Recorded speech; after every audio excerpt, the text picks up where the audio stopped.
आक्रमण की उस समय की प्रथा थी कि एक राजा दूसरे राजा के ऊपर हमला करके राज्य ले लेता था। लेकिन इन बेचारी बेजुबान मूर्तियों ने क्या लिया था? इंसानों ने तो लिया था, रक्त रंजित शरीर किया था। इसमें मुझे कोई तकलीफ नहीं है मुगलों के ऊपर, लेकिन मुगलों से मुझे एक चीज का बहुत बड़ा दुख है त्रिपाठी जी। ये बेजुबान मूर्तियां क्या ली थी? कारीगरों ने रात दिन एक करके अपना खून पसीना एक करके इनको तराश करके इन जैसे स्थानों पर इसको संरक्षित किया। देखिए उन मुगलों ने, हरामियों ने कैसे हमारी मूर्ति को विध्वंस किया है।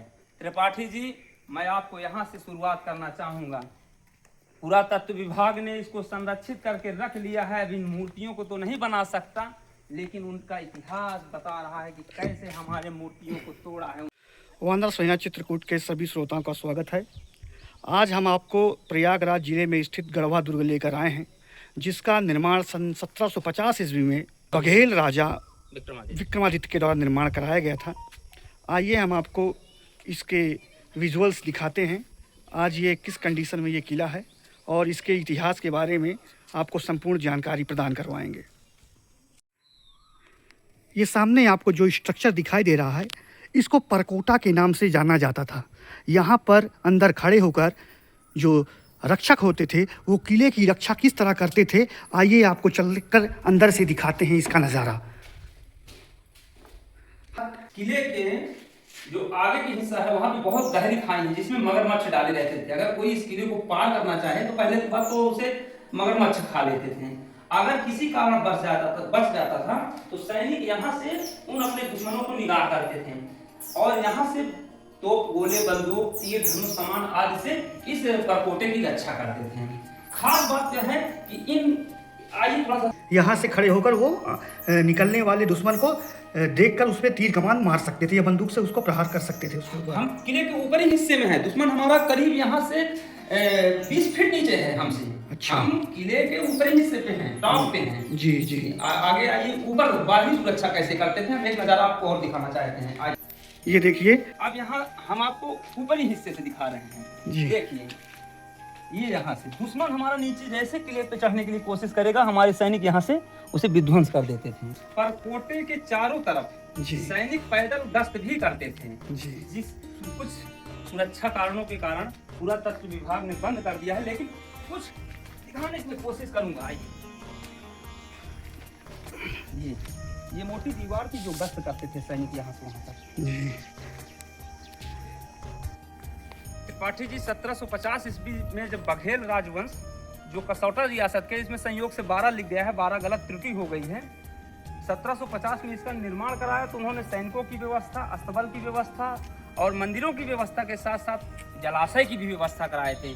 इस किले के बाहर में एक कूप है जो आम जनता के लिए था, लेकिन राजा के परिवार के लिए ये देखिए रानी का जलाशय। पुरुष, हमारे मध्यकालीन इतिहास में स्त्रियों की जो थी व्यवस्था अलग थी और पुरुषों की व्यवस्था अलग थी। पुरुषों की व्यवस्था के लिए देखिए ये राजा का जलाशय है, राजा का स्नानागार। हाँ, स्नानागार है। राजा साहब अंदर से स्नान करते थे जी। प्रवेश साथ में, हाँ दिखाइए। आइए हम आपको गर्भगृह दिखाते हैं। इस गर्भगृह में इस मंदिर का जो हमारा स्ट्रक्चर है, गर्भगृह है, वो रिखियन, रामनगर और ये गढ़वा, तीनों का संपूर्ण मतलब एक ही ढांचे के बने हुए हैं। इस मंदिर के बाहरी हिस्से को देखो कैसे तराशा है, जो नागर शैली में बना हुआ है। नागर शैली में क्या सुंदर नक्काशी जी। और मूर्तियां देखिए, का उपयोग नहीं हुआ, ना किसी प्रकार की धातु का उपयोग हुआ, यह सिर्फ पत्थर से बना है। देखिए यहीं से जब स्नान कराते थे तो जो जल रहता था तो निकासी द्वार ये था। चूना जो बेल ओल का रहता था इसी में वो बनाते थे। ये मुख्य प्रवेश द्वार था। यह गर्भगृह जो है नागर शैली में है। और खास बात यह है, आप लोग कहाँ से देख रहे हैं इस वीडियो को जरूर देखिए। और एक मनन करने और देखने और सोचने वाली बात है, इसमें कुछ लिपि लिखी है जो मैं पढ़ने में असमर्थ हूँ।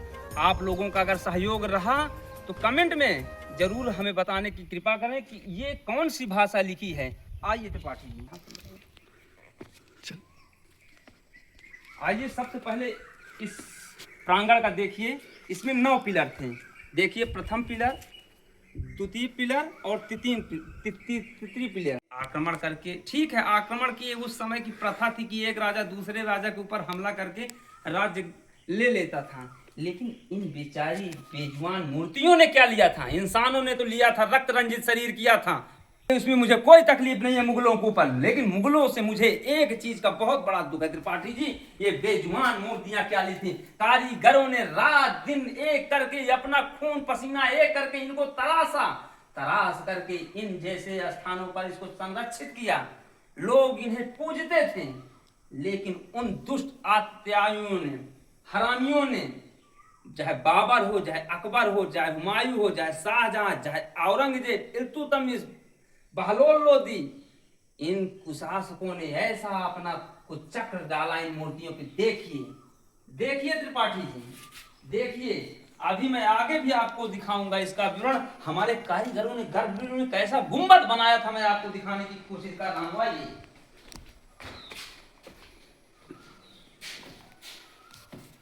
ये किसी ज़माने पर यहाँ भव्य मूर्ति होती थी भोले बाबा की, और वो जो कि खंडित हो चुकी है, आज इस जगह से गायब है। लेकिन हम आपको मंदिर किस तरह बना हुआ था, देखिए इस छत की नक्काशी कैसी, क्या बेहतरीन नक्काशी थी। अगर इसकी देख रेख आज भी की जाए तो आज भी इस तरह के मंदिर भारत में बहुत कम देखने को मिलेंगे आपके। देखिए क्या शानदार इसका शीर्ष था। ये ऊपर चक्र की तरह एक आकृति बनी हुई है। दीवारों पर बेहतरीन शिल्पकारी की गई है हमारे शिल्पकारों के द्वारा। हमारे देश के शिल्पकारों के हाथों में जादू था, जो पत्थर को बिल्कुल बोलती हुई मूर्ति की तरह, इंसान की तरह बना देते थे। ये देखिए त्रिपाठी जी, पत्थर को उन्होंने तराशा, लेकिन उस समय वनस्पतियों द्वारा पेंट बनाया गया था। अगर आपके कैमरे में आ जाए तो इस पेंट को भी आप देखिएगा, पत्तियों और फूलों को, रसों को निचोड़ करके कैसे उसको उन्होंने, ये देखिए जो मांगलिक था, आजकल लोग हाथ का लगाते हैं, हल्दी का जो लगाते हैं लेप जी दीवारों पर, ये वनस्पतियों का रंग है। सदियों से नहीं, स्कंदगुप्त, कुमारगुप्त, चंद्रगुप्त इन समय का है, गुप्तकालीन मंदिर। बघेल 1750 ईस्वी में इसका जीर्णोद्धार कराया है। मेन तो इसका स्कंदगुप्त, चंद्रगुप्त और कुमारगुप्त से है। ये आज का इतिहास नहीं, बरामदा था। हाँ, बड़ा सा जो है, बड़ा सा इसके अवशेष पड़े हुए हैं। त्रिपाठी जी उधर भी थोड़ा दिखा दीजिएगा अवशेष को। ये देखिए संरक्षित हैं सारे अवशेष पड़े हुए हैं। पुरातत्व विभाग से मैं अपील करता हूँ कि वो भाई बनाए कम से कम। ये बड़ा सा बरामदा होता था, यहाँ पर सभा लगती थी रात को जो है।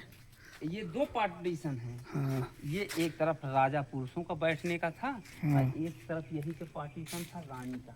जो बीच की इधर दीवार, राजा के सैनिक और विशेषकर लोग रहते हाँ, थे, उस साइड रानी के लोग रहते थे। पीछे जो था हमारा अस्तबल था, घोड़े, हाथी, एक निकास उधर से भी था। किसी कारण से पुरातत्व विभाग ने अभी उसको बंद कर दिया है।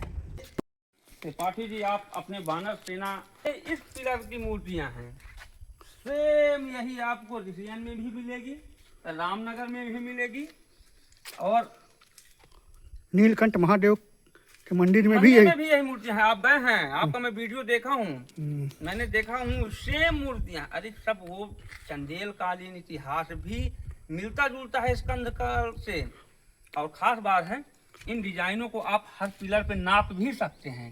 1 इंच का छोटा बड़ा आप नहीं पाएंगे। में आप दुर्ग में देखेंगे, आज का जो राष्ट्रीय पक्षी मोर है, कितना शानदार उकेरे हैं, सर्प भी खा रहे हैं, देखिए। और ये देखिए, इसको द्वारपाल कहते थे, जो उस समय गंधर्व हुआ करते थे। ये अक्सर द्वारों की सुरक्षा करते थे। त्रिपाठी जी, अभी आपको तो मैंने पुरुषों की तरफ का भाग दिखाया, अब स्त्रियों की तरफ का दिखाता हूँ। ये रानियों का रहने का स्थान था। आइए हम आपको कुछ दर्शन दिखाते हैं यहाँ पे। ये उनके, ये बहुमंजिला इमारत थी, यहाँ पे सीढ़ी लगी हुई थी चढ़ने के लिए। ये देखिए, दरवाजे थे, ये सब छोटे छोटे कमरों में विभक्त था। और जैसे बरामदा उधर था, वैसे बरामदा सेम टू सेम इधर भी था। आइए आपको स्नान, ये व्यक्तिगत रानी का था। देखिए इसमें सिर्फ एक ही तरफ से आने का रास्ता है। अन्य वो जो स्तूप लगा हुआ है वहाँ से पानी भरते थे, तो जो अन्य उनकी रानियाँ रहती थी उन लोगों को जाता था। हम वीडियो के अंतिम पड़ाव में हैं। दीवारों से भी देखिए कैसे सुरक्षा होती थी। देखिए ये यहाँ से बंदूकें, तीर धनुष, कमान आदि से चलता था। दिखाइए यहाँ से हम देखिए जमीन कितना नीचे, थोड़ा नज़दीक करके दिखाने की कोशिश करें। हम किले के ऊपरी भाग में हैं। ये देखें यहाँ से ये पूरी दीवारों में ऐसे ही पूरा बना हुआ है। हमारे सैनिक ऊपर रहते थे और जो हमारा शत्रु रहता था वो हमसे 20 फीट नीचे रहता था। साथ में पानी भी भरा रहता था इसके। धन्यवाद आपका।